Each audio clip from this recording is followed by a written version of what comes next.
ये वीडियो अंत तक अवश्य देखिए, क्योंकि ये आपके लिए बहुत महत्वपूर्ण है। कहीं आपके परिवार के, आपके रिश्तेदार कहीं इस विधि से उनका अंत्येष्टि हो रहा है या नहीं हो रहा है, उन पर अत्याचार हो रहा है या अनाचार हो रहा है, या उनको लाभ पहुंचा रहा है या उनका हानि हो रही है, ये वीडियो अवश्य देखिए अंतिम तक, क्योंकि ये आपके लिए जानना आवश्यक है।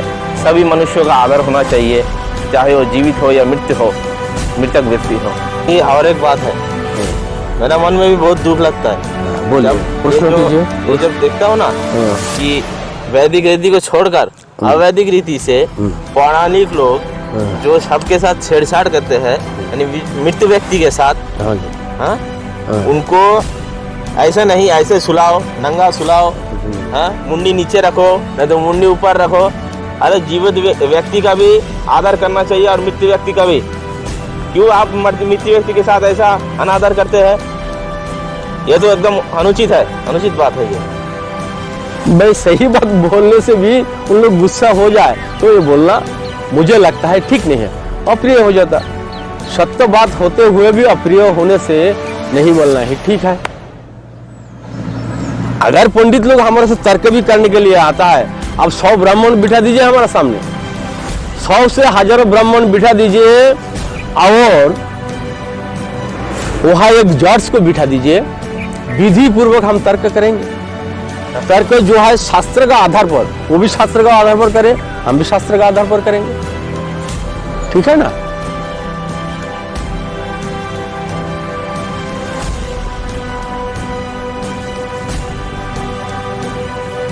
सत के सभी शुद्ध पवित्र आत्माओं को मेरा सादर प्रणाम, नमस्ते। आज हम महत्वपूर्ण विषय यानी अष्टांग योग, गर्भधारण संस्कार एवं अंत्येष्टि के ऊपर बातचीत करने वाले हैं। परंतु आज जो भारत में जो महामारी चल रही है और भारत की जो परिस्थिति है, एक सामाजिक प्राणी होने के नाते एवं समाज के हितैषी होने के नाते भी हमारा यह कर्तव्य है कि हम आप सभी को इसके बारे में पुनः पुनः चेत करें, क्योंकि भारत में मोदी जी ने इस बार के मन के एपिसोड में भी कहा है कि सोशल मीडिया में आप इसके बारे में भी प्रचार कीजिए। माननीय मोदी जी के इस हमारे माननीय मोदी जी के इस आदेश को मानकर हम सभी को आपको ये चेत करना जा रहे हैं कि आप भी समझिए कि बहुत से शक्ति संपन्न देश भी इस बीमारी के चपेट में आ चुके हैं और वे अभी तक उभर नहीं पा रहे। एकमात्र भारत है जो इसमें संपन्न रूप से ऊपर की ओर उठ रहा है।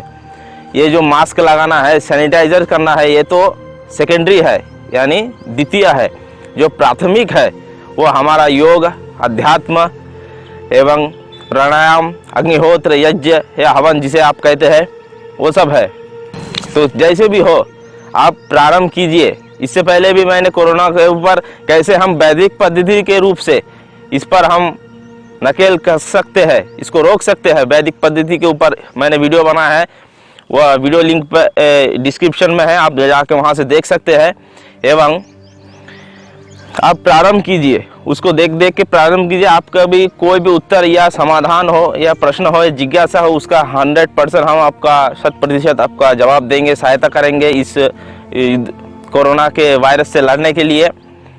अग्निहोत्र प्रारंभ कीजिए, योग प्रारंभ कीजिए, आयुर्वेद का सेवन कीजिए। कोई भी प्रश्न या उत्तर है तो हमसे देखिए। और हमारे जाने माने सुप्रसिद्ध योग गुरु रामदेव जी भी है आपके सहायता के लिए, वो भी इंटरनेट पे उपलब्ध है, हर जगह है। उनके बहुत सारे शिक्षक भी है, उनसे भी संपर्क कर सकते हैं आप। देखिए ये जो हमारा ऋषियों का जो ये दिया हुआ है, ऋषि मुनियों का जो पूर्व वैदिक काल से है, ये आयुर्वेद, योग, प्राणायाम, आध्यात्मिकता, अग्निहोत्र, हवन, यज्ञ, ये इसमें अगर आप 100% पालन करेंगे तो आपको 100% 100% किसी भी प्रकार की रोग या कोई भी बीमारी छू नहीं सकती है। लाखों करोड़ों ऊपर लोगों के ऊपर ये आजमाया हुआ है और इसमें कोई भी किसी प्रकार की संशय नहीं है। तो चलिए प्रारंभ करते हैं आज का हमारा सत्र। सर्वप्रथम हम हमारे निर्मल आर्य जी से, हमारे काका श्री से अंत्येष्टि के ऊपर बातचीत करेंगे। तो चलिए प्रारंभ करते हैं। ओम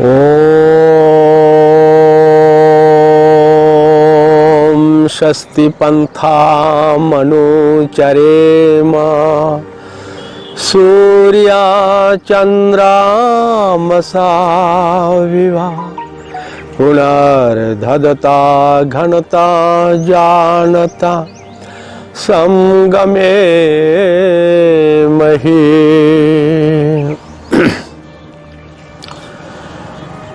हमारा महान भारत के सभी सज्जनों को और पूरा विश्व के सभी सज्जनों से मेरा सनम्र नमस्कार।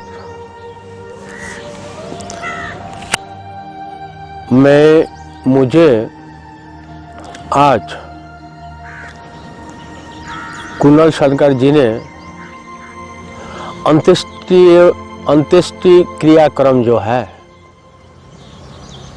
उसी के बारे में कुछ आलोचना प्रकाश डालने के लिए कहा है।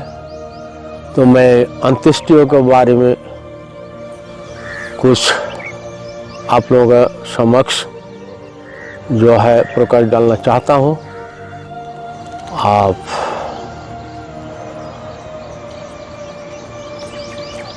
ठीक से ध्यान से जो है सुनिए और चिंतन कीजिए। देखिए पूरा विश्व में जो हमारा भारत का जो संस्कृति है, अंत्येष्टि में भी जो है हमारा विधि विधान है। हर जगह में ऋषि मुनियों ने जो है विधि विधान दिया है, ये अंत्येष्टियों में भी दिया है। अंत्येष्टि क्या है? जो एक मनुष्य दो चीज है, तो तीन चीज से बनता है, पर यह दो चीज है। एक चीज तो मालिक है, वो तो अलग है, और दो चीज क्या है? एक आत्मा एक शरीर। जब शरीर से आत्मा जुड़ जाता है तो उसे जो है जन्म बोलता है, और ये जन्म होने के बाद जो उसका जीवन प्रक्रिया शुरू होता है, और अंत में जो है ये आत्मा और शरीर दोनों अलग हो जाता है। ये शरीर से जो है आत्मा, प्राण रूपी आत्मा जो है अलग होने से शरीर जो है ये धराशायी हो जाता है, वो कोई काम नहीं करता है। हालांकि थोड़े पहले तो वो जिंदा चल रहा है, फिर रहा है, बातें कर रहा है, कितना सुंदर है, और थोड़े ही बाद में देखा गया वो व्यक्ति जो है धराशय हो गया, सो गया, और ऐसा सो गया वो जिंदगी में उठेगा नहीं। ये शरीर से आत्मा अलग होने से ये दृश्य हमें या सभी को देखने में मिलता है। ये आप लोग भी देखा है बहुत सारे। मृत्यु क्या है? मृत्यु इसे ही कहता है जो आत्मा शरीर से निकल जाता है। तो आत्मा शरीर से निकल जाने के बाद अंत्येष्टि का जो है हमें प्रकाश डालने के लिए बोला है, तो मैं अंत्येष्टि को और जा रहा हूँ। अंत्येष्टि जब मृत्यु शव जब घर में रहता है तो उसको मुनि ऋषियों ने विधान दिया। अंत्येष्टि का शब्द है अंत कर देना, और एष्टि का शब्द है उसके साथ एष्टि भी जोड़ दिया।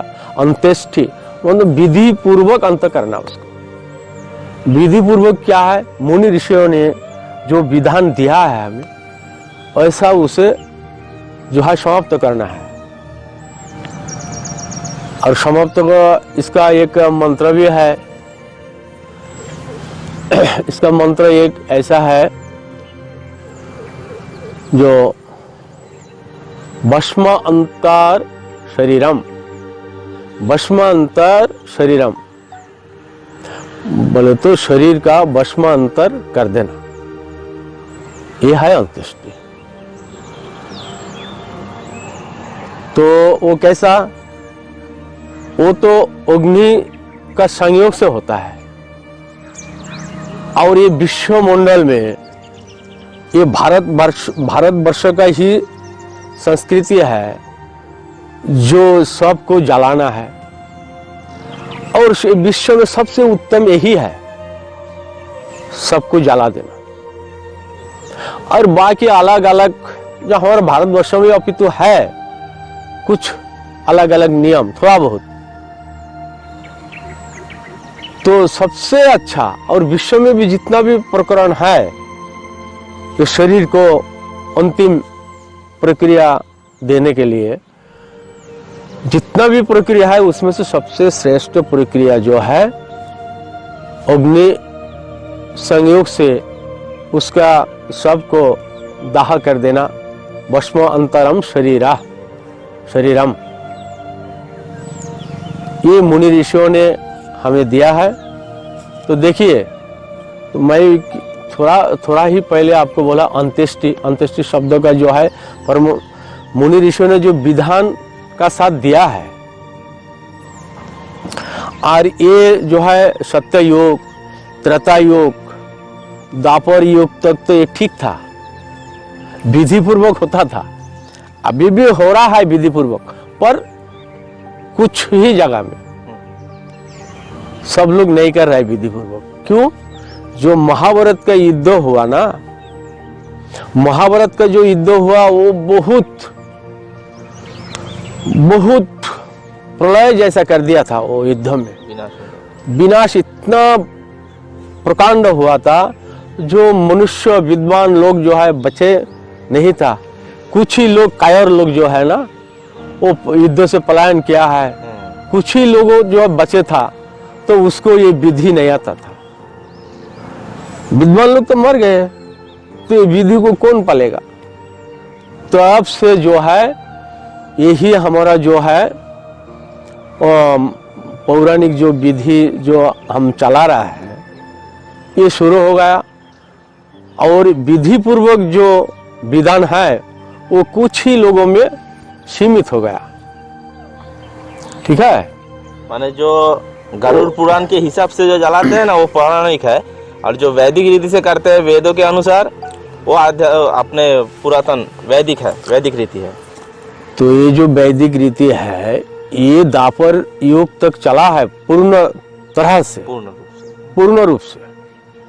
पर वो वैदिक रीति विनष्ट के कारण कुछ ही लोगों का 5 विद्वानों का 5 ये अभी भी चला रहा है।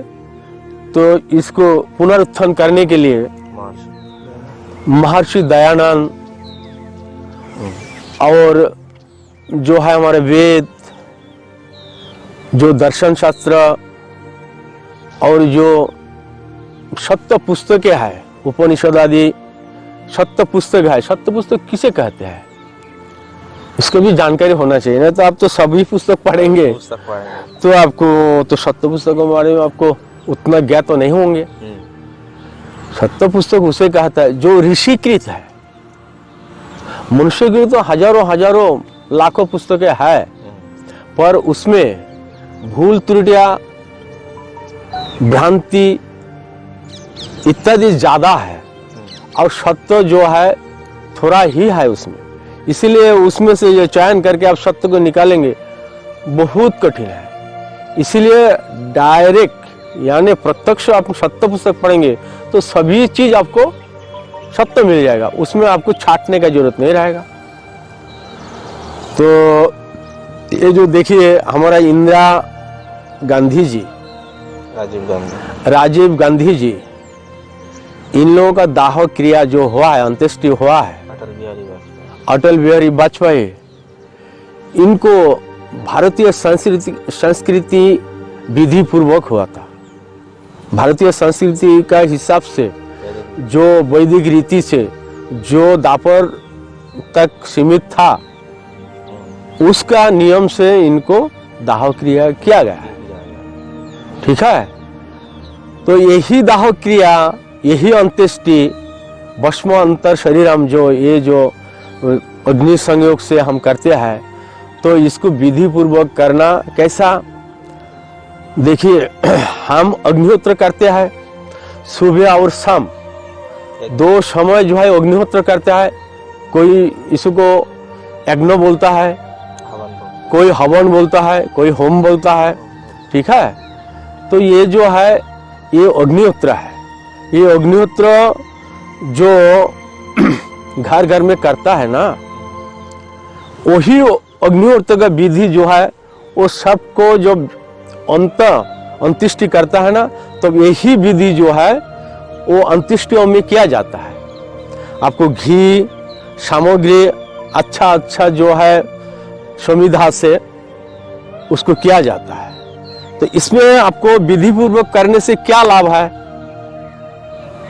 और बगैर मतलब अविधि से, विधि ना होने से क्या नुकसान है। देखिए ये 2 चीज है।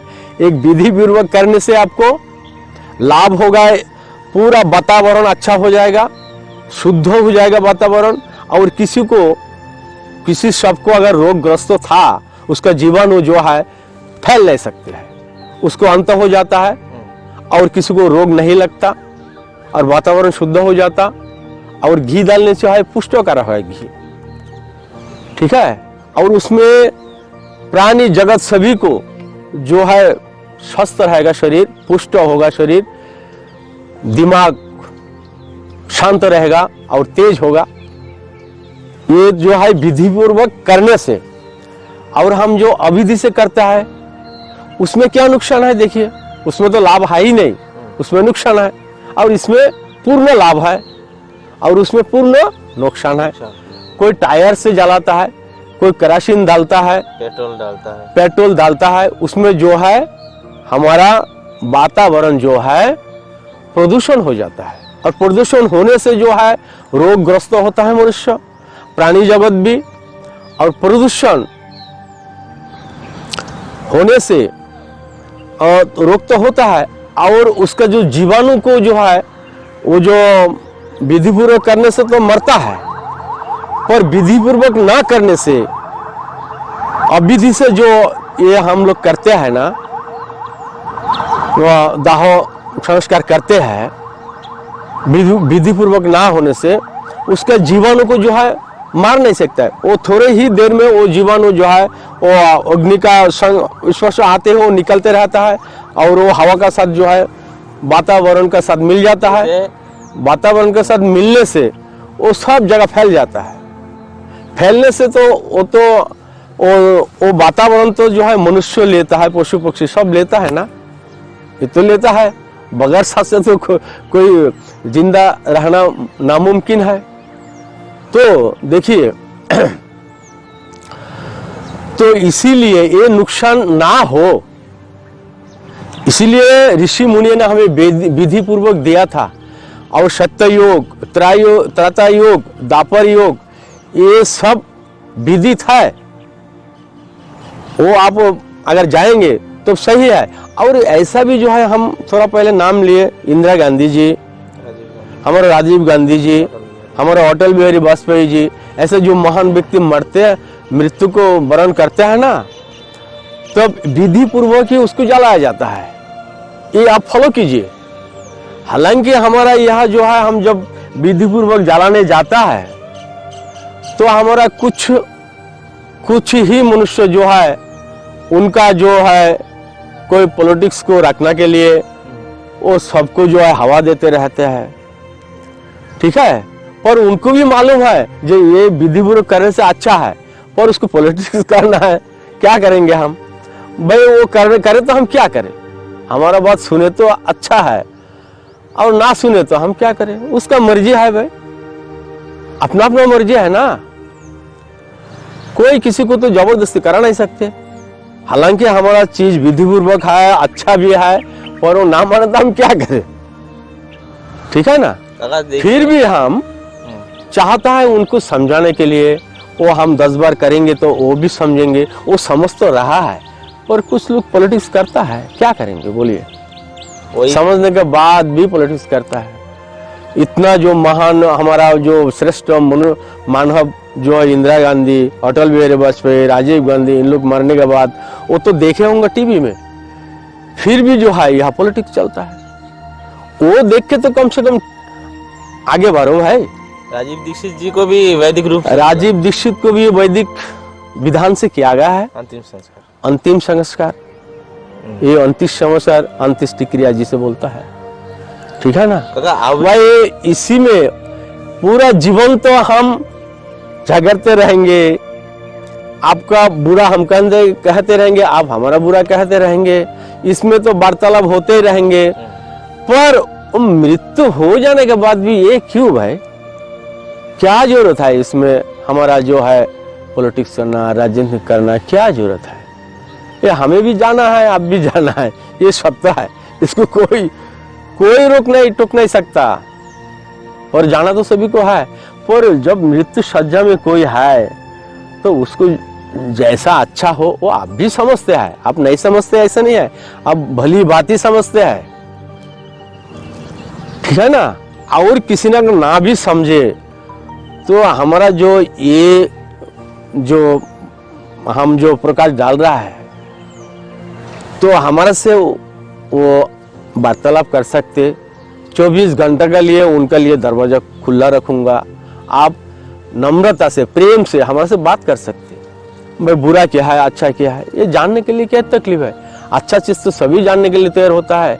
देखिए यहाँ कोई एक्सीडेंट हो जाएंगे, सो मनुष्य क्या है दौड़ के आ जाएंगे, अरे भाई क्या हुआ, वो जानने के लिए वो आ जाता है दौड़ के। फिर जानना तो बुरी बात है नहीं, आप माने ना माने आपका मर्जी, आप धर्मात्मा है, ठीक है। तो देखिए ये जो अंत्येष्टि क्रिया में हम क्या करते, समिधा अच्छा समिधा आम का जार से हम काष्ठ लेते हैं, ठीक है। और अच्छा जो है जो चंदन भी थोड़ा बहुत देते हैं, जो भी अच्छा पलाश भी देते हैं, ये सबसे अच्छा है। और कुल का भी ये 4 जो है ना सबसे अच्छा समिधा है हमारा मृत्यु सबको जलाने के लिए। इसमें क्या है वातावरण ज्यादा खराब नहीं होता, इसीलिए ये समिधा देने से सबसे अच्छा है। और उसमें हम क्या डालते, उसमें हम सामग्री डालते हैं। सामग्री क्या है, सामग्री का जो गुण है वो गुण जो है नष्ट नहीं होता, वो गुण वातावरण में जो है फैला देता है। वो कौन, घी उसका साथ देता है, घी उसको जो है ऊपर उठाता है, हाँ, और घी साथ देता है। और घी से पुष्ट भी होता है, सभी का शरीर का पुष्ट इसीलिए होता है, घी जलाने से ऑक्सीजन मिलता है। और वो सामग्री क्या करता है, वो सामग्री से जो है जीवाणु को नष्ट कर देता है और पूरा वातावरण सुगंधित कर देता है। ये तो आप भी समझते हैं, ये तो कोई बड़ी बात नहीं है जो साइंस ला के खड़ा कर देना, ये छोटा छोटा बात जो है आप भी समझते हैं, आप भी सज्जन है। क्योंकि काका देखिए तो आप समझने के लिए कोशिश कीजिए, ये हमारा विनती है। अगर ना समझेंगे तो आपका मर्जी, हम कुछ नहीं कर सकते आपको। हाँ, क्यों कुछ बोलना चाह रहे? हाँ, मैं बोल रहा था काका, देखिए ये जो बिना वैदिक रीति से, बिना पद्धति से अगर सबको जलाएंगे केरोसिन से, टायर देके, पेट्रोल देके, वो सबके पास कोई भी खड़ा नहीं रह सकता जलाने के समय, इतना दुर्गंध होता है। वो रहे ना रहे वो तो बहुत 50-50 किलोमीटर दूर तक चला जाएंगे, तो भी परेशानी होगी और पूरे वातावरण को भी परेशानी होगा। और यही अगर वैदिक रीति से जलाया जाए, हवन सामग्री द्वारा, समिधा द्वारा, घी द्वारा, तो कितना सबको फायदा होगा, लाभ, बहुत फायदा होगा, बहुत मंगल होगा। सब सोचने की बात है, सोचने की बात है। अगर आप लोगों को प्रश्न भी करना है तो आप कर सकते हैं, हम 24 घंटा आपका प्रश्न का उत्तर देने के लिए तैयार होऊंगा, वो भी शास्त्र का आधार पर, शास्त्र का आधार पर ही हम जवाब दूंगा। और मनुष्य का भला हो, प्राणी जगत का भला हो, उसका आधार पर ही हम लोग बोलेंगे। और इसका बाद देखिए, हम तो अभी जो क्रिया मैं कहा, एक क्रिया से जो है भस्म अंतर शरीरम, वो अंतर तो भस्म तो हो गया शरीर। हो गया। अभी क्या है भाई, भस्म अंतरम से हो गया, उसको और कुछ करने का जरूरत नहीं रहता, उसको और कुछ करने का जरूरत नहीं रहता। हाँ, कुछ चीज अभी भी घर का बाकी रहता है। घर क्या है? जो हम जहाँ वास करते हैं, बसवास करते हैं, जो गृह में वो सब था, जो गृह का वो सब था, वो घर में क्या है? अगर रोगग्रस्त हुए, अगर मनुष्य मरे, मृत्यु को मरण किया है, वो घर में, तो वो घर में क्या होता है? देखिए, ये भी आप भली बातें जानते हैं। वो घर में क्या होता है? बोलता है जल्दी जल्दी निकालो, जल्दी जल्दी निकालो, मतलब सबको जल्दी निकालने के लिए बोलता है। क्यों? ये मुनि ऋषियों ने हमें ये विधान दिया है। उसमें से जो है ना, वो जो जीवाणु है ना रोग का, वो मरते ही निकलना शुरू कर देते हो, वो निकलना शुरू कर दे। और निकलते हुए वो घर में जो है, आजू बाजू में जो है, वो कोने कोने और कन कन में जो है वो फंस जाते हैं। फंस जाने का, और जो निकल जाते हैं हवा से, और जो फंस जाते हैं उसके लिए हम क्या करें? उसके लिए भी हमारे विधान दिया है मुनि ऋषियों ने। मुनि ऋषि ने विधान दिया है भाई, गोबर छिड़काओ, गोबर छिड़काओ। गोबर देखिए आप, ये गलत बात है, मुनि ऋषियों का दिया हुआ है, ये भी साइंटिफिक है, ये साइंटिफिक है, विधान है मुनि ऋषियों का।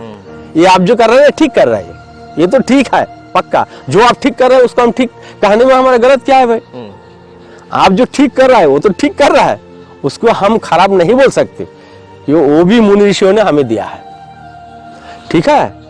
और वो छिड़काते छिड़काते चले जाते हैं, जहां जहां छिड़काते हैं ना, वहां भी जार्म, जो जीवाणु है ना, वो मर जाते हैं।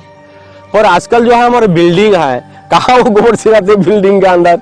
नहीं छिड़कावत, वो पद्धति पूरा नष्ट हो गया। वो पद्धति को जो है हमारा चेंज हो गया, थोड़ा बहुत है ना, बदल गया, परिवर्तन हो गया।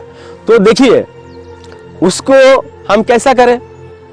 तो मुनि ऋषि ने आज का जो विधान हमारा घर को जो शुद्ध करने के लिए, वो क्या है? वो सत्य योग, त्रेता योग, द्वापर योग में वो विधान दिया गया है। जब ही दिया गया है, हम परिवर्तनशील है जीव, परिवर्तनशील है दुनिया।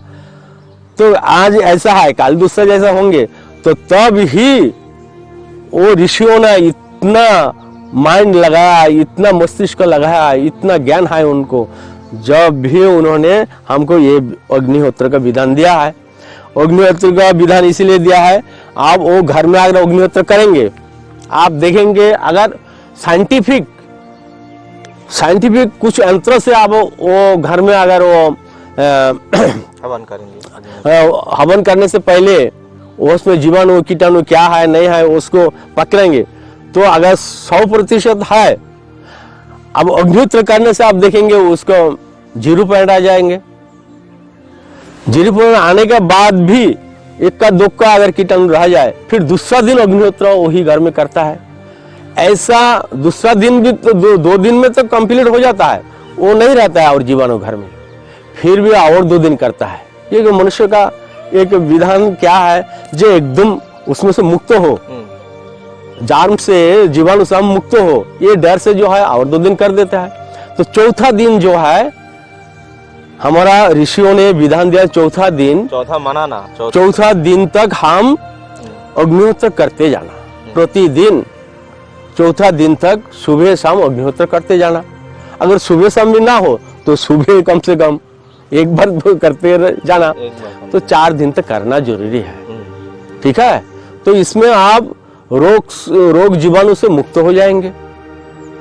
और इसमें विधान और एक दिया, और एक विधान क्या है, जो घर का जितना भी परिवार का सज्जन है और आत्मीय सज्जन भी जो कुटुंबादी आते हैं, तो उनका मन जो है ना एकदम दुखी रहता, एकदम तोड़ जाता है, टूट फूट जाते हैं। क्यों? शोक से। भाई कल का दिन हमारा भ्राता जी था, कल का दिन वो बच्चा से हमारे पिताजी था, हम नहीं है, एकदम मन जो है ना, क्योंकि उनसे सबका प्रेम था, वो प्रेम को जल्दी भूल नहीं सकता।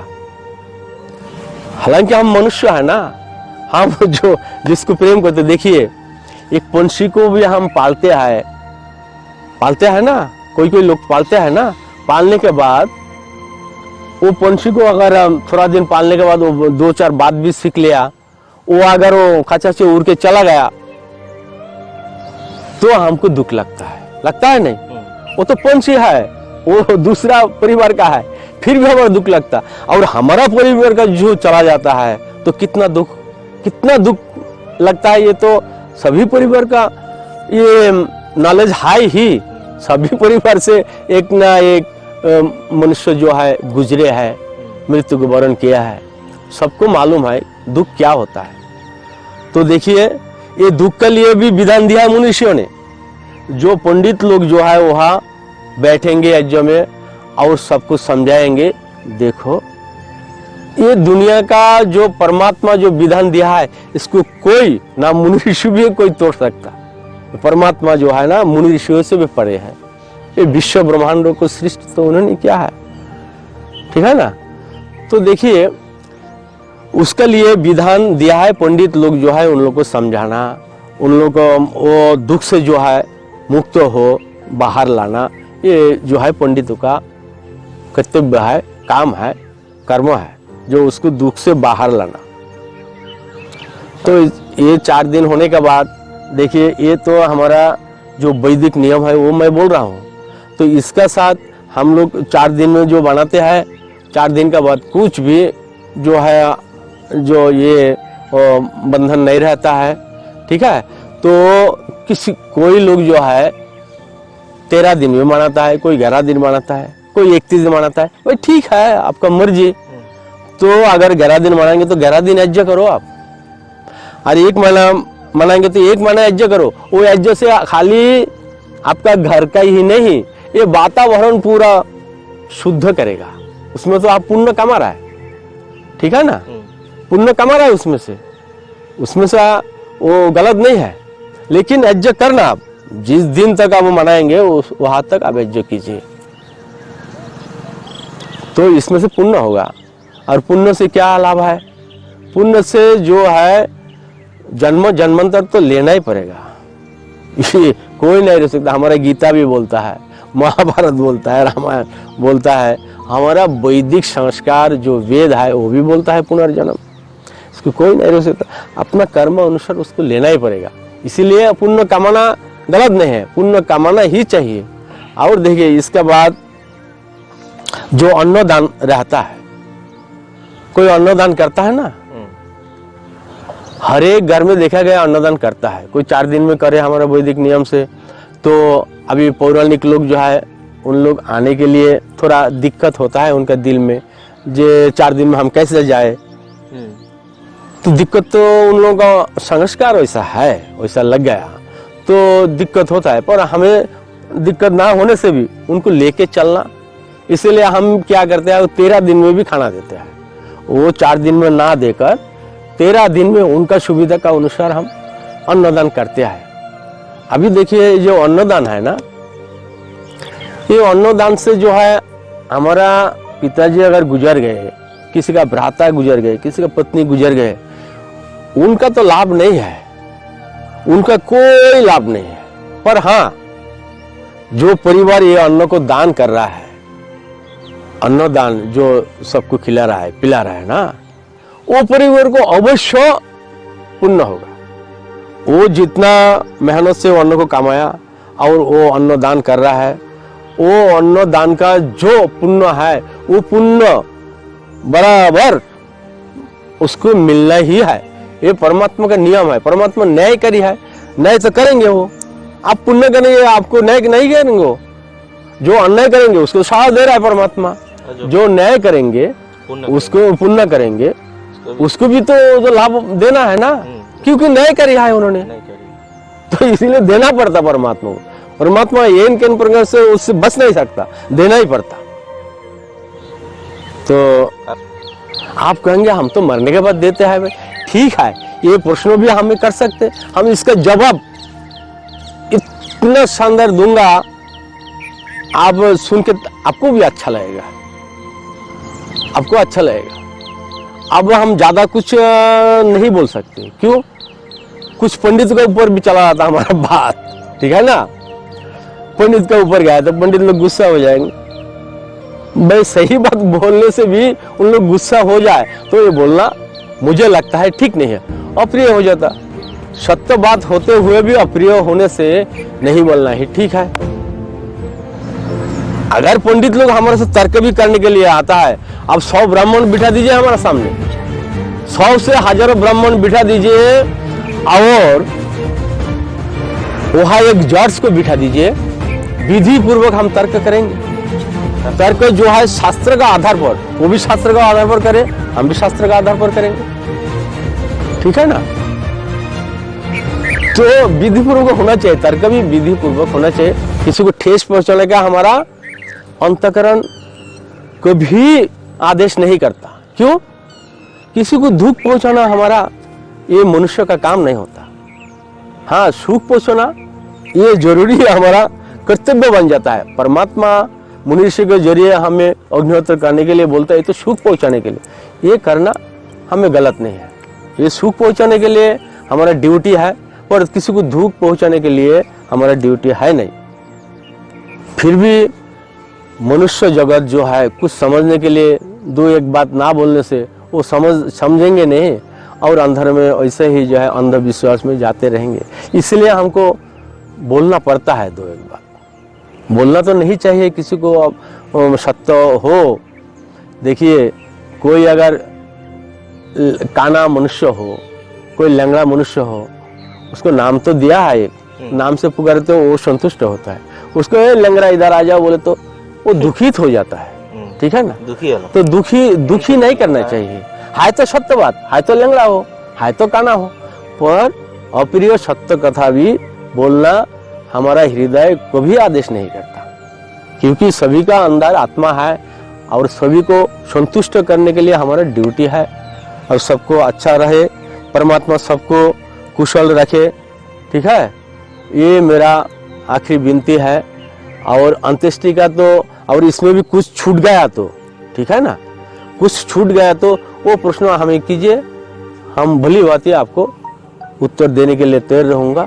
फिर ये और एक बात है, मेरा मन में भी बहुत दुख लगता है। बोलिए, प्रश्न कीजिए। ये जब देखता हूँ ना कि वैदिक रीति को छोड़कर अवैदिक रीति से पौराणिक लोग जो सबके साथ छेड़छाड़ करते हैं, यानी मृत व्यक्ति के साथ, हाँ, उनको ऐसा नहीं, ऐसे सुलाओ, नंगा सुलाओ, हाँ, मुंडी नीचे रखो, नहीं तो मुंडी ऊपर रखो। अरे जीवित व्यक्ति का भी आदर करना चाहिए और मृत व्यक्ति का भी। क्यों आप मृत व्यक्ति के साथ ऐसा अनादर करते हैं? ये तो एकदम अनुचित है, अनुचित बात है ये। तो देखिए, हमारे कुणाल जी का थोड़ा खेद आया, दुख लगा उनको, इसलिए दो बात छेड़ दिया। आप लोग कुछ दिल में नहीं रखना। आप लोग ये देखिए, मृत्यु जो स्वाभाविक मृत्यु होता है मनुष्य को, तब तो कोई भी मृत्यु को आप देखा भूत होके मरा, कोई नहीं हुआ, ठीक है ना। भूत माने पार्टी, हाँ, तो भूत होके तो मृत्यु होता नहीं, वो ऐसा चित होके ही मृत्यु को वर्ण करते हैं ज्यादा से ज्यादा, ठीक है। अगर एक्सीडेंट होगा है तो वो तो कहाँ कैसे गिरा देते वो अलग बात है। ज्यादा से ज्यादा आप मृत्यु देखेंगे जो है ऐसे ही मरते हैं, वो भूत होके नहीं मरते। मुंडी नीचे कर, तो जैसा स्वाभाविक मृत्यु होता है भाई, वहाँ उनको वहाँ रखने से क्या तकलीफ है, उसको भूत करने की क्या जरूरत है। सबका साथ जो मृत्यु स्वभाव है उसको छेड़छाड़ नहीं करना, मुझे लगता है यही अच्छा होगा। अगर आप करेंगे तो भी हम क्या करेंगे ये तो बात बनता है, आप करें तो हम क्या करेंगे भाई। लेकिन थोड़ा आप लोग भी चिंतन कीजिए, जो अच्छा है उसको आप जो है समर्थन कीजिए, ठीक है ना। तो आप भी भली बात जानता है, आप भी ज्ञानी है, मुझे तो लगता है आप अज्ञानी नहीं है, पर कुछ कारणों से आप करते हैं वो महल को छोड़ा, कुछ जो भी करना है ठीक है, वो भी करे तो हम कुछ नहीं कर सकते, आपका मर्जी है। तो आपसे भी हमारा अनुरोध है भाई, जहाँ तक हो सके मृत्यु सबका साथ भी हमारा अनाचार ना हो, उसको श्रद्धा से उसको उठाया जाए, श्रद्धा से बिठाया जाए, श्रद्धा से जो भी करना है वो करने से मुझे तो अच्छा लगेगा, आपको भी अच्छा लगेगा। तो हम सब मिलके जैसा अच्छा हो ऐसा कर सके, और हम सब मिलके प्रयत्न करें ऐसा करें, ठीक है ना, किसी को तकलीफ ना हो। तो मेरा वाणी यहाँ तक कि जो है अंत्येष्टि के बारे में जो भी कहा है, अगर भूल त्रुटि हो तो मार्जना करना। आप विद्वान हैं, आप ज्ञानी हैं, आप मार्जना कर दीजिए। अगर आपका प्रश्न है तो आपका लिए मैं 24 घंटा सचेत रहूँगा आपका उत्तर देने के लिए।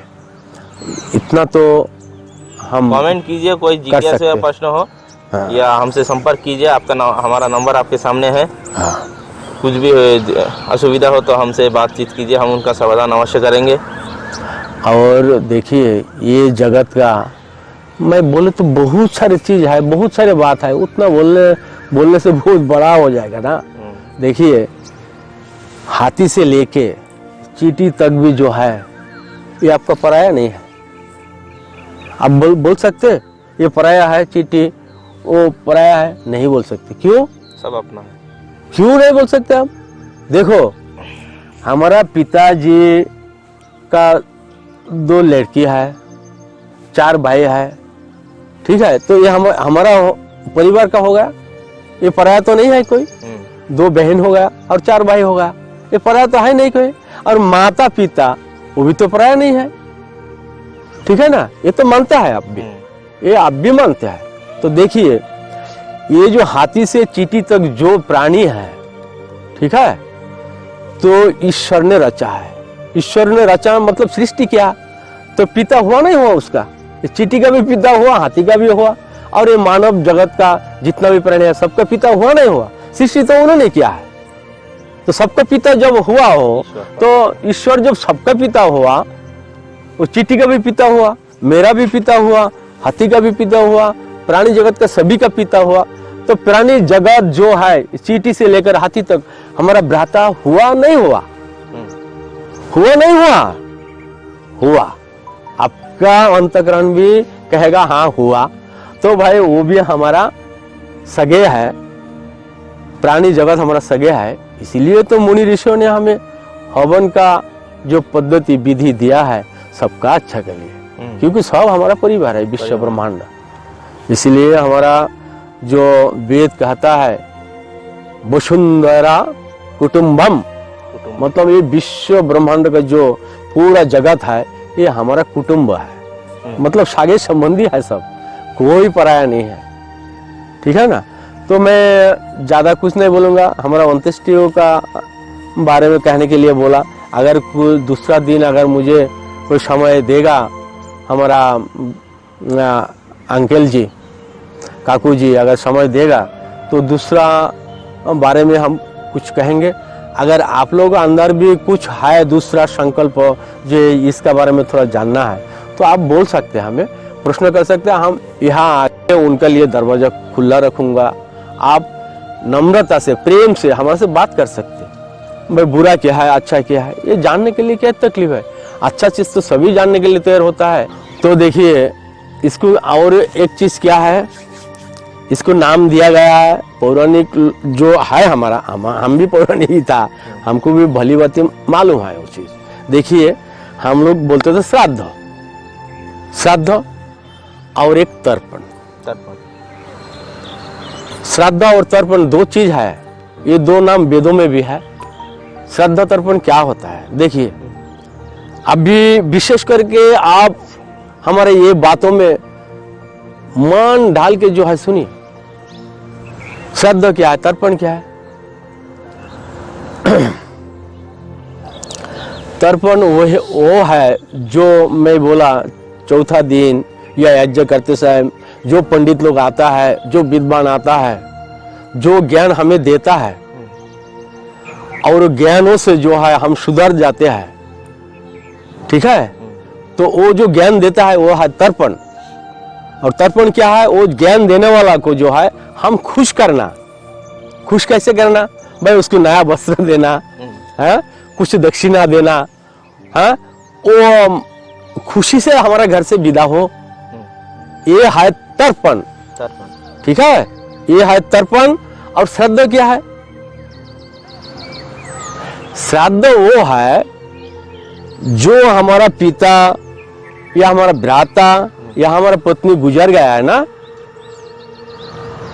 उसको जीते जी जिंदा रहते समय उसको सेवा, जो खाने पीने का, वस्त्र का इत्यादि जो जो प्रयोजन था उसको देना है, श्रद्धा से उसको देना है। वही श्रद्धा शब्द का अर्थ हुआ श्राद्ध, मतलब उसी को जीते जी देना, मरने के बाद नहीं दे सकते उसको। श्राद्धों से और तर्पण, ये दो चीज जो है, ये दो चीज के बारे में मैं थोड़ा प्रकाश डालना चाहता हूँ। श्रद्धा शब्द से जो है श्राद्ध, श्राद्ध हो। श्रद्धा शब्द से क्या है? श्रद्धा शब्दों से पूर्ण श्रद्धा, शब्द श्रद्धा, पूर्ण श्रद्धा से माता पिता गुरुजन इनको सेवा किया जाता है, ठीक है ना, तो उसे श्राद्ध कहते हैं। पूर्ण श्रद्धा से करने से उसको जो है श्राद्ध कहते हैं, ये है। और तर्पण क्या है? तर्पण वो है जैसा कि हमारे गुरु जी, हमारा जो सदगुरु रहते हैं, जो सत रास्ता को ले जाते हैं, जो अंधकार रूप अज्ञान से जो है जैन रूप प्रकाश की ओर ले जाता है, वो है तर्पण, ठीक है, वो है तर्पण। तो देखिए, तर्पण मैं इसलिए कहा, तर्पण शब्दों में थोड़ा पहले भी बात किया है। जो श्राद्ध तर्पण, जो मृत्यु के बाद में जो है श्राद्ध तर्पण का जो बात उठता है, वही ज्ञानी लोग जो है ना, मृत्यु के बाद जो है दुख से इन लोगों को निकलने के लिए जैन विद्या का बात, जैन का बात करते हुए उनको जो है साहस देता है। उन्होंने जो है वो दुख से जो है मुक्त होता है, इसी को तर्पण कहते हैं। और श्राद्ध जो है, हम जो वो खाना परसते हैं, ये श्राद्ध नहीं है, ये जो है अपने अन्नदान में आता है, वो दान में आता है, अन्नदान है। वो दान भी बहुत बड़ा चीज है, वह उससे भी पुण्य होता है। पर उससे पुण्य होता तो है, पर किसका होता है? जो मृत्यु व्यक्ति है उनका कोई पुण्य नहीं होता, उनका जो उन्होंने करके गया है, जो कर्म किया है, उसका आधार पर उसको पुण्य और अपूर्ण का जो भी कर्म है वो उसको मिलेगा। पर अभी जो अन्नदान कर रहा है, तो परिवार का जो भी है, उनको ये पुण्य, अन्नदान का पुण्य अवश्य ही मिलेगा। ये है श्रद्धा और तर्पण का जो शब्द है ना, इसको मैं थोड़ा डिक्लेयर कर दे रहा हूँ। तो मित्रगण, बंधुगण, तो हमने जो आज बात की अंत्येष्टि के ऊपर, अंतिम संस्कार के ऊपर, हमारा तो विषय था अष्टांग योग का, 16 संस्कार का और गर्भधान और अंत्येष्टि के ऊपर। कुछ कारण की वजह से हमारे जो काकाश्री है ओम प्रकाश जी आज नहीं आ पाए। तो आगामी एपिसोड में हम अष्टांग योग, गर्भधान संस्कार एवं 16 गर्भधान संस्कार एवं 16 संस्कार का भी कुछ उल्लेख करेंगे। तो धन्यवाद, फिर मिलते हैं नए वीडियो के साथ। जय हिंद, जय भारत, वंदे मातरम, जय गौ माता। ओम शांति शांति शांति ओम।